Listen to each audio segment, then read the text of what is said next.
Sampurasun, sumangga cares jakarana bagian anu salajengna, wilujeng ngabandung dukin kareksena.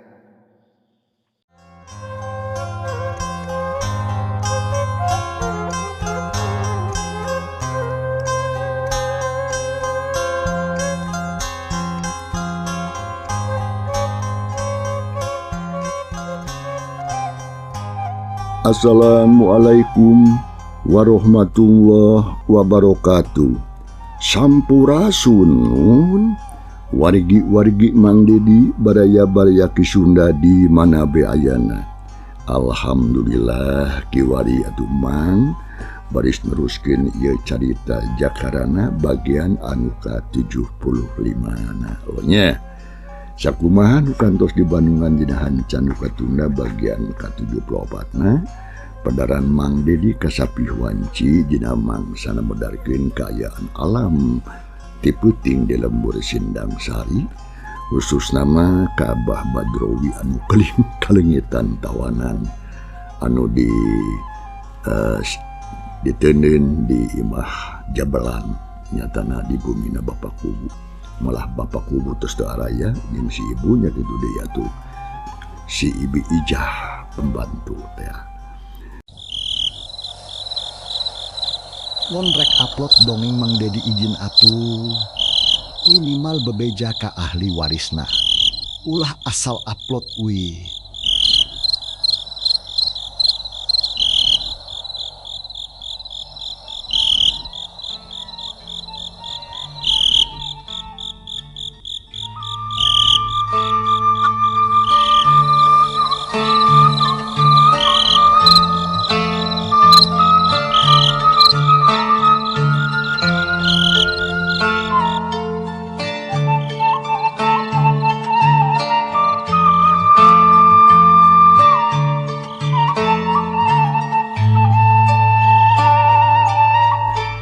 Mangsa alam harita teh beuki peuting bae.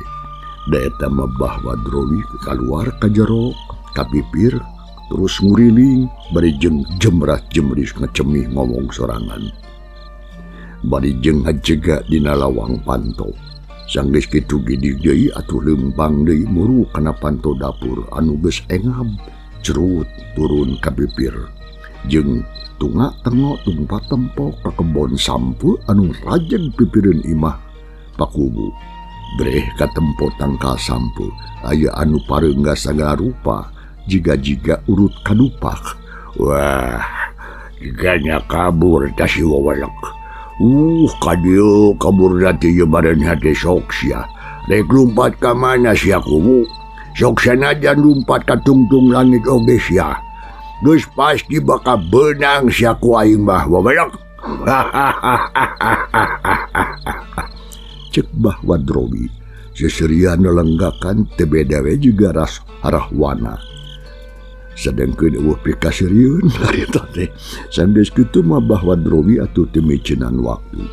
Muragi rusup atuh harita ka kamarna sarta gap atuh kana iteuk anu disarandekeun di juru. Malahan mah terus harta kene oge muru kapipir imah terus nangtung bari jeung malong ya ka hareup. Sanggeus kitu mah atuh pelesat Bah Wadrowi harita lumpat ninggalkeun eta tempat maksudna arek ngudag tawanan anu kalabur cenah. Wah, jigana aing jika anyar keneh dah tangka sampu pengasnya. Hiop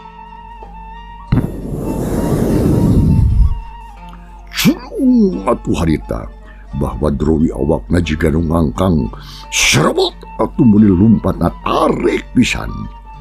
Can urang tunda heula atuh sakedeung sakadapana ki Wadrowi anu harita atuh arek ngudag musuhna anu kabur cenah tawa-tawanan.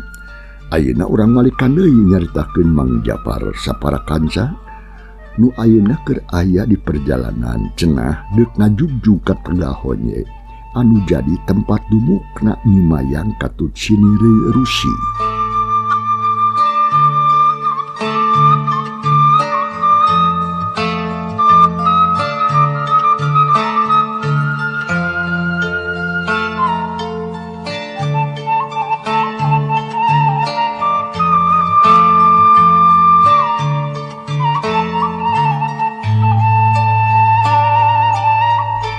sugri para wargi. Mangsa alam harita teh teka catur dilana wanci teh ayeuna mah geus ngagayu we ka mangsa janari.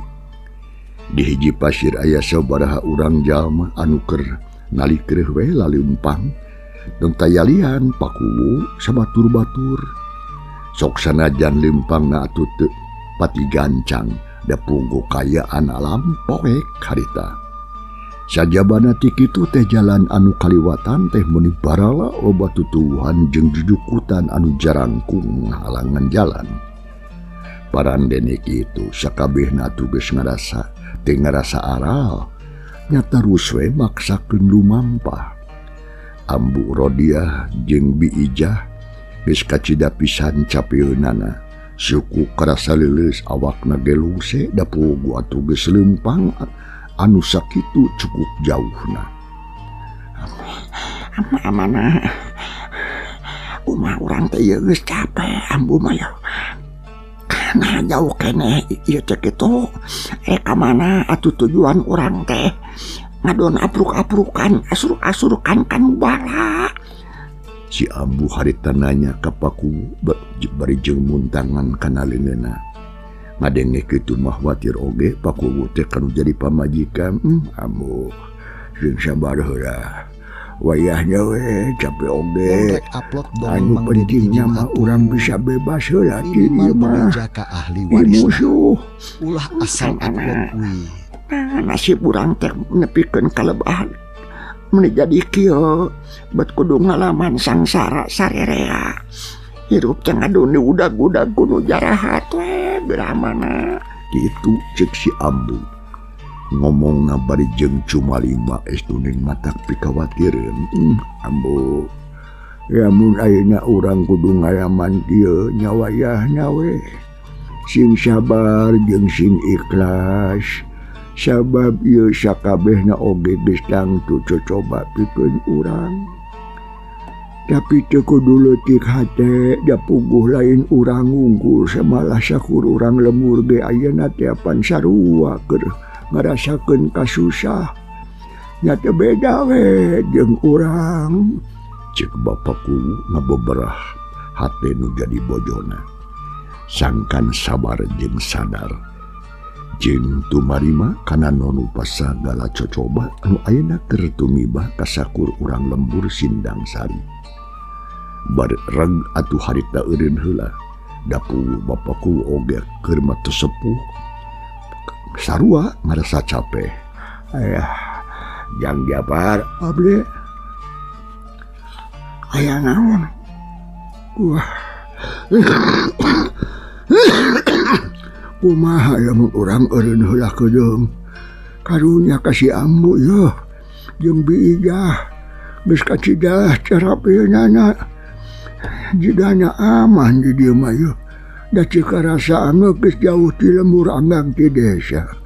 Ceuk paku nanya ka Jang Kamang Japar samalah bari jeung kadenge ngahegak ngomong lagi. Alah sami tapi kumaha atunya paku.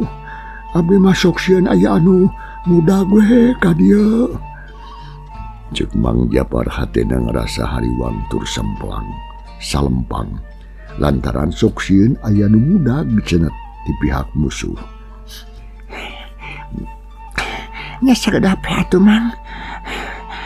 Hawatos kabun biang kalipun Bapak oge Bi Ijah. Da aranjeunna tos sarepuh atuh. Cek Neng Arum ngomong kitu ka Mang Japar sabab hatena ngarasa watir ka indung jeung ka bapana. Nya kitu deui ka Bi Ijah katempona meni bangun anu geus capek pisan.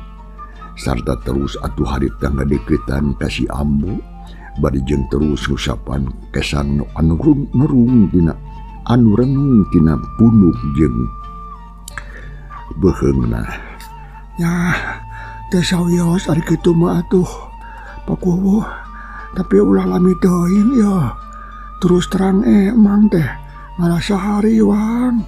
Nya Mang eureun heula tuh nya sakedeung mah capek euing ge. Cek si Samid dai harita bilu ngomong ka Mang Japar Da puguh manehna oge atuh hayang ngeureuh heula. Gatulah peh we. Cikuri oge empeh. Ngan ulah hila teuing. Mang malaing kunanaon sok sira anu mudag euy. Jika nama moal aya nu nyusul mang. Da kumaha kitu jang aja. Idang urang teh pan geus jauh pisan ti lembur anggang ti desa. Kitu ceuk si Ajo.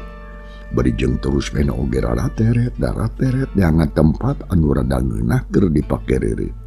Da puguh sarua atuh ngarasa capek nama. Sanggeus manggih geek atuh diu nyang hunggar terus dituturkeun kudu sejena. Sarta terus atuh harita nurutan gugdek Daryu ngareuhkeun kacape heula. Sadengkeun atuh Mang Japar harita teh nangtung we bari jeung panon mahrurat reret ditenan kasebeudeur ning eta tempat. Tanggung jawab kana kaselamatan sadarea.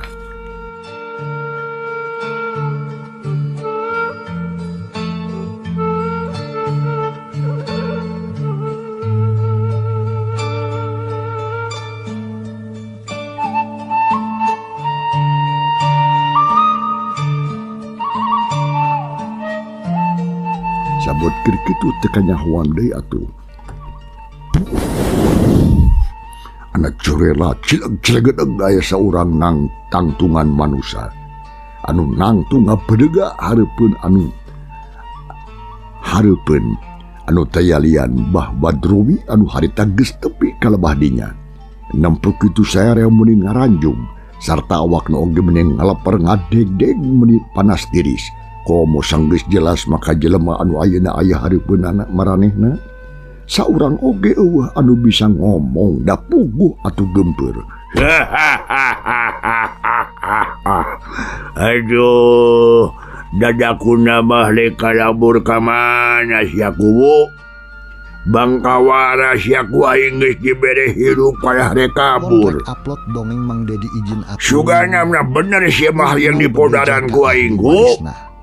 Bah Badrowi harita ngomong ditujukeun ka pakubu. Barjeng panon mencerong. Ngadenge kitu pok harita pakubu. Badrowi Aing manusia jahat. Anu telengas kaya ras-rasan. Rek naon atuh maneh teh make jeung mudag-mudag. Bisi maneh hayang ngawasa makana harta bana kuring kop teh teuing. Ampihan. Tapi asa ulang ngaganggu jeung ulah nyiksa ka sakabeh urang lemur. Da kuring sakabehna oge rasaan mah teu boga dosa ka si laing teh. Paku ngajawab kitu kelawan tatag kana omongan Ki Badrowi. Bari jeung panon mureleng. Mantong dia balatotkeun panon tidak moal kaciri aing masih dulu. Teu bisa kitu wae bu. Teu bisa kitu wae dulu. Sok sanajan si laing masrakeun sakabeh harta banyak. Tetep sia mah moal dilepaskeun ku aing. Kajaba lamun si laing daek ngangkat minantu ka saha? Ka aing. Sabab aing hayang kawin ta jeung anak si laing anu geus. Bah Badrowi eueuh ka era sakitu geus bautan teu euleuh ngomong kitu. Samalah bari jeung reet ka Nyi Arum Rengganis anu kenangtung deukeut indungna. Naon sia dedengan teh bet gagabah teuing sia ngomong. Amit-amit si aing mah lamun anak kuring kudu dibikeun kudu boga salaki ka manusia model si lain akhlak kalakuan jiga iblis.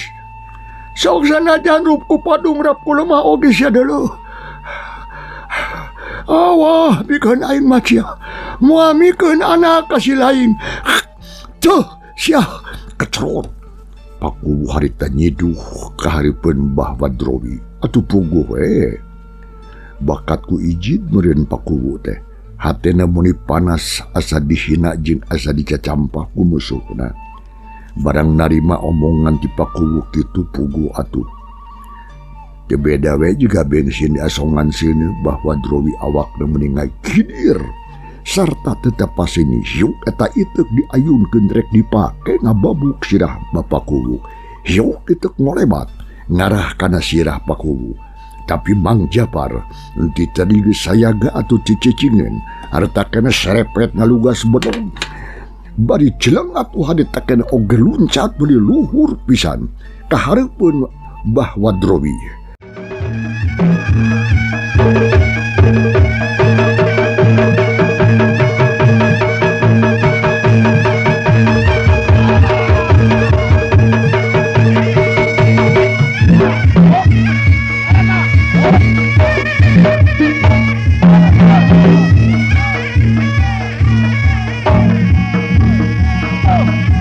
Rek nada serangan itu di Mbah Wadrowi cenah hiu kadita. Aing sia. Kadenge sora dua pakarang anu bantrok sarta ditungtungan ku sora Mang Japar anu ngagurowok sedengkeun atuh Mbah Wadrowi nempo kitu teh nyapu we beuki nafsu. Aduh, Mang Japar haritan bangun anu ripuh nada anu kitu teh. Mang Japar haritan ngaguru bari jeung muringis lantaran leungeunna karasa asa komper. Sadengkeun eta leungeun anyar cager ayeuna geus deui ditimpah ku bantrokna bedog jeung ieu atawa tongkat. Kurang ajar sia, wawalah. Wani-wani ngahayangan paniatan aing sia. Mbah Wadrowi malik deui bari jeung panon bureleng ka Mang Japar anu geus ngarasakeun leungeunna. Nu karasa komper meninyak serak nepikeun ka puhu leungeun tetela tenggelan Mbah Wadrowi teh lain lalamorakeun, lain bantrak-bantrakeun. Komo lamun seuk tadi kana sirah bapakku, jigana teh bakal bencar saharita. Nya geuning sia teh beciga mangkelukan ku aing dibalangkeun. Geuning sia hirup pene sia wawalah. Mbah Wadrowi harita ras bahina inget nanya bari jeung melotot ka Mang Japar. Sabab manehna ngarasa heran, nah musuhna bet bisa hirup keneh. Apaan geus jelas-jelas teh heula-heula teh dibalangkeun ku manehna teh. Tapi nah ayeuna masih keneh aya di kieuna alias hirup. Heuh, kuring anu ku si lain dibalangkeun teh Wadrowi. Tah, ayeuna aya di dieu tayalian tirek modaran sia. Bangsat sia. Haha, eta alus nyungur ka aing kitu. Ulu eta ngabacot si wawalak budi harus gitu. Kisau katu euy. Geura tanda ari heueuh mah rek modaran aing. Hiu.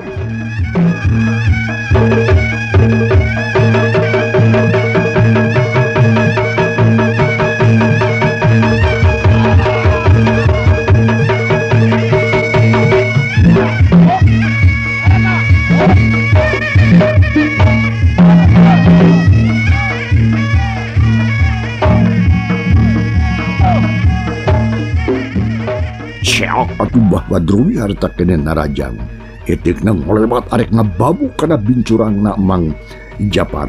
Tapi edas Mang Japar oge waspada tur iatna najat poek oge geus boga ugeran.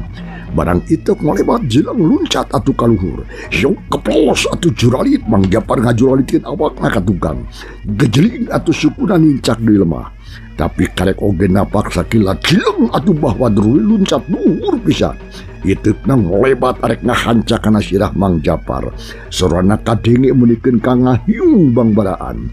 Nyapuguh we atuh Mang Japar ngarajug hatena demi cenah waktu hiu berak atuh Mang Japar harita deku alias depok bari jeung terus atuh ngagorentelkeun awakna ngajauhan Mbah Wadrowi. Lantaran ari kudu ditadah ku suku ma atawa kuleungeun moal kuat. Da puguh itu Mbah Wadrowi teh kakuatanna kacida pisan rongkahna. Alah kurang aja sia. Mang Japar harita ngagorentelkeun awakna ngajauhan. Sanggeus rada anggang makoreja hudang deui gancang atuh harita hudang. Sarta terus rog masang kuda-kuda.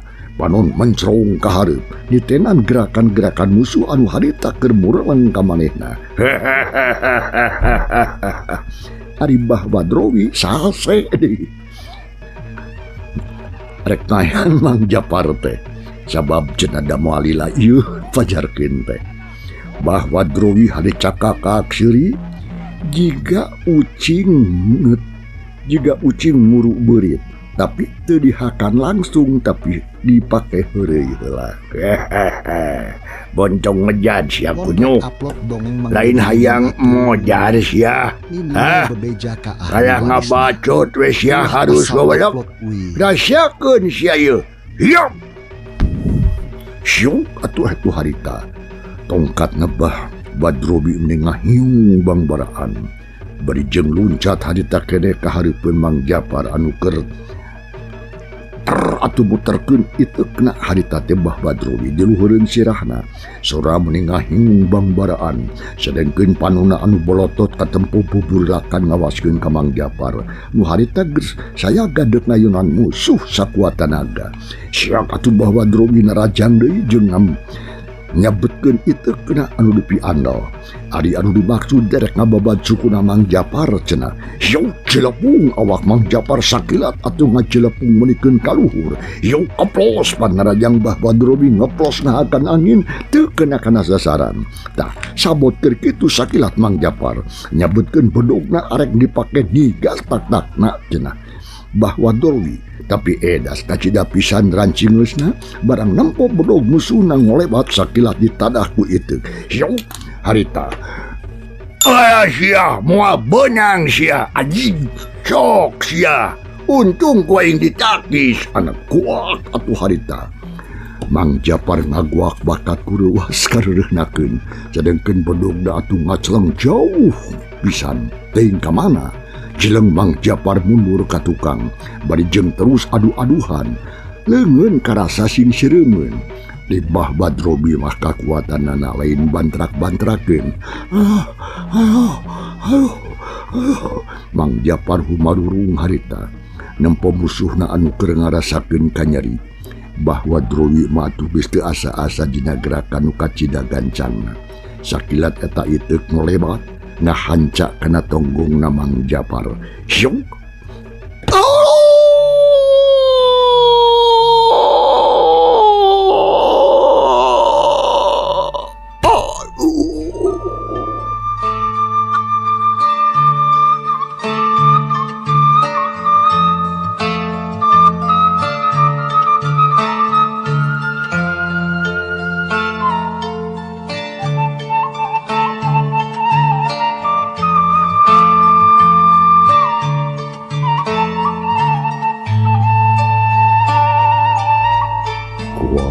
Japar teh ngaguak jeung ngagero sorana tarik menilamban.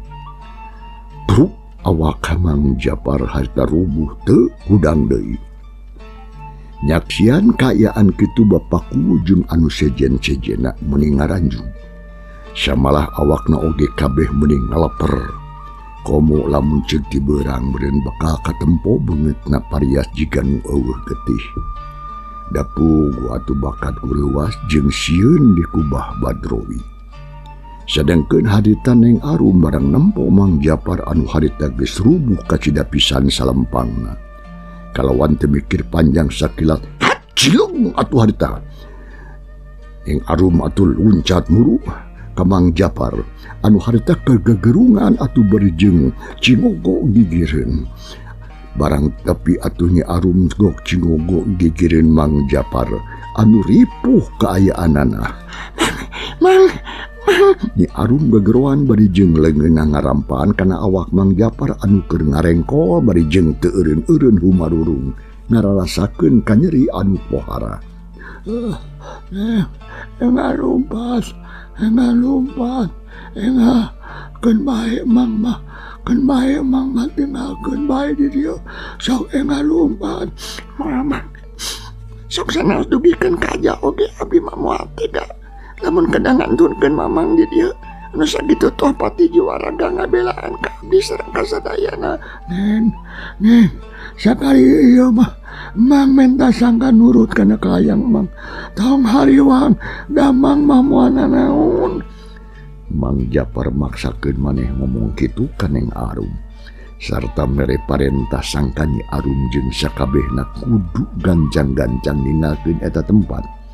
Tapi sabut keur kitu teh teu kanyahoan karawak Lengan yang arum aya anu nyakalan bari jeung terus atuh digusur dibawa ngajauhan.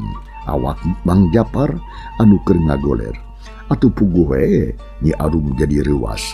Ret ngareret ka jalma anu keur nyakalan leungeunna sarta haok harita. Duh, lepaskan sia bangsat. Naon make jeung ngagugusur leungeun aing, hayang dicabok sia maneh teh. Cek Neng Arum harita ka Bah Badrowi bari jeung panon molotot. Ai Bah Badrowi asa dioconan. Haha, dekudu babolotot kitu nyai anu geus. Mending hayu meulu jeung aanya. Yang akan kurang pangancenan. Naon si aki-aki kasebelan ngajak pangantenan sia. Cek Neng Arum harita nanya bari jeung panon molotot. Kabah Badrowi sarta ngan sakilat. Hiu gapo atuh harita dampaleungeun Nyi Arum kas pisan nangel kana beungeutna Bah Badrowi. Naon teh? Nah, ari dicabok nu geulis mah dibatan nyori teh kalaka geunah asa diusapan. Soga sakali deui we sakali deui. Itu popokan Bah Badrowi estu nimpi kasabeuleun pikeun Neng Arum. Sor atuh harita ngasongkeun pipina anu sabelah deui. Bari jeung sura seuri ulungah alenge cek pangrasana mah manehna teh kasep meureunnan. Padahal malam disidik-sidik beungeutna teh jiga perah bedog can anggeus. Ngomong gitu hate Nyi Arum atuh meuni ngaea panas sarta teu ngomong deui. Sok gaprok deui dah ya. Ya. Aduh, gaprok deui itu harita. Beungeut Bah Badrowi harita dicabok sabaraha kali ku Nyi Arum teh, tapi edas ge batur-batur rengrot-rengrot kelakah kitu pi kasabeuleun seserieun. Seseriane menikeun kana gigik jeung ngagak-gak. Deui euy mun asa diusapan sok. Kita beakeun nung. Ya, beakeun kapanasaran teh. Dasar mangkelu kurang ajar. Aki-aki bau taneuh sia ucut burung. Nempok kejadian kitu si Ajo jeung si Samid nu kita diukur nerempokeun jadi kahudang kawanina. Sabab tetega nempo Nyi Arum anu keur bukbek sorangan jeung harita duanana bareng. Harita kene oge narangtung terus celeng-celeng atuh laluncat bari jeung ngaheumbatkeun bedogna sewang-sewangan. Ngarah kana awak Abah Badrowi anu harita atuh keur nyakelan Nyi Arum. Nodar siap. Bangsat siap. Rasakeun saudara. Cek si Samid atuh patembalan jeung si Ajo. Samid jeung Ajo pareng luncatna teh bari jeung pating kerobok. Bedogna pating korebat ti kenca jeung ti katuhu. Barang nempok kitu atuh Bah Badrowi makalakahnya kakak seuri. Barang bedog atuh geus rek datang sakilat. Ngayunkeun iteukna harita. Dibubat babit ka mana we kahayang manehna. Malah harita oge cang atuh bedog anu dua harita ngararacon. Nempok kejadian kitu. Muni harita meni pating haruleng atuh Ajo jeung Mang Samid teh.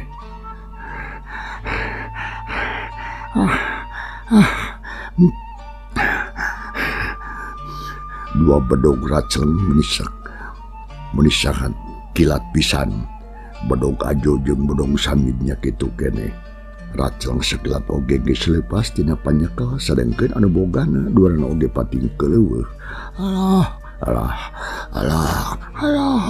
Oh, si Ajo jeung Mang Samid duanana pating puringis bari jeung mundur ka tukang. Sabot keur kitungan sakilat seak suku Bah Badrowi ngablesur ngajejak warikat si Ajo. Yo. Jedok. Kuprak harita si Ajo ngakuprak kokoloyongan kebru namru. Nempok itu si Samid atuh harita ngeuna rewas Tapi can oge sadar kana kaayaan suku bahwa Drowi datang manten sarta ngahanca kana dadana. Yo, meningah heungeu eta mah Mang Samin nyebut aduh nate daligdeug awakna ngadaligdeug gebru weh namru deukeut awak si ajo pisan nu harita keur ngarengkol bari jeung humarurung. Kumaha nulunganana sarua balikan oge aing nyerimin aing oge aing ge sarua. Nampo sami jeung ajo anu Mang Japar anu geus rubuh ti heula. Nyi Arum kacida pisan ambekeunana kalawan teu boa mikir sakilat ngayunkeun tuurna dipake ngajul palangka kanana bobogaan Bah Adrowi.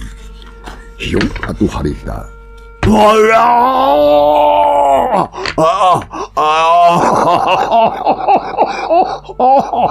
Aduh, wadah cai aing dijajau. Ngagoak di bahwa Drowi ngagoak bari jeung aprak-aprakan saot ngalesotkeun leungeun Nyi Arum anu dicek dengan Nyi Arum anu harita atuh dicekalan ku manehna bahwa Drowi muringis bari jeung nungku palangka kanana anu ngagurayot teh jiga buah wol. Karasannya nyeri cileng atuh harita Nyi Arum luncat ngajauhan bari jeung terus rog masang kuda-kuda. Sia sok sia bangsat, ya lawan aing. Ari teh era mah sia. Aduh, pelpes aing, aduh ditonyok, ditajong, aduh, awewe teh beunang diurus. Nyalakannya hulangan aja gitu. Aduh, rasakan sia. Adik saya yang modal bah. Siak atuh bahwa Drowi narajang atuh aliteukna meningah hiu karek ngancam kana tarangna Nyi Arum. Siuk klap keplos Nyi Arum atuh rekat ngelokon sirahna tapi sabot keur kitu teh atuh itek bahwa Drowi hadgeus datang deui. Kolebat atuh ngarah kana cangkeng hiu. Buak! Nyi Arum harita ngagero bari jeung terus awak daogeng meyegeung rampayak geburu atuh nambru teh jauh jeung batur-baturna. Nyai Bapak kubu harita kadengek ngogorowokan ka anakna bari jeung talanyang lumpat muru ka Nyi Arum anu krenyuuh dina taneuh. Tapi sabot keur kitu bahwa Drowi sakilat jeleng luncat ngadeketan awak anakna. Anakna pakuwu ragamang atuh leungeunna ngaragaman maksudna mah arek manggul Nyi Arum meureun. Tapi dina waktu anu kacida gancangna kolebat aya bayangan hideung anu ngolebat bari jeung sakilat nyamber kana awakna Nyi Arum. Krawak belesat. Les ngaleungit ilang lebih tanpa karana. Bayangan hideung geus teu katempo deui gerakanna kacida pisan kesitna. Hampir teu katempo ku panun biasa. Sarta dina waktu anu ngan sakolepat geus ngiles bari jeung mawa awak Nyi Arum rengganis. Terus dibawa lumpat dingrek dibawa ka mana. Mireungeuh kajadian kitu sakadapan mah bahwa Drowi teh kalah colohok bari jeung ngananggeui anu ngagurayot. Ari sabab manehna ngarasa seueur jeung kaget. Ai seueur ku tajongan Nyi Arum tadi, ai kagetna aya jelema sejen adu wani-wani ngaganggu ka dirina.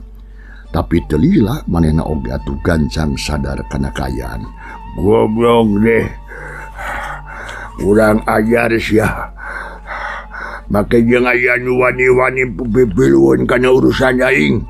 Montong sambatkan yaya sia. Weweang. Kitu cenah cek bahwa Drowi bari jeung hiap.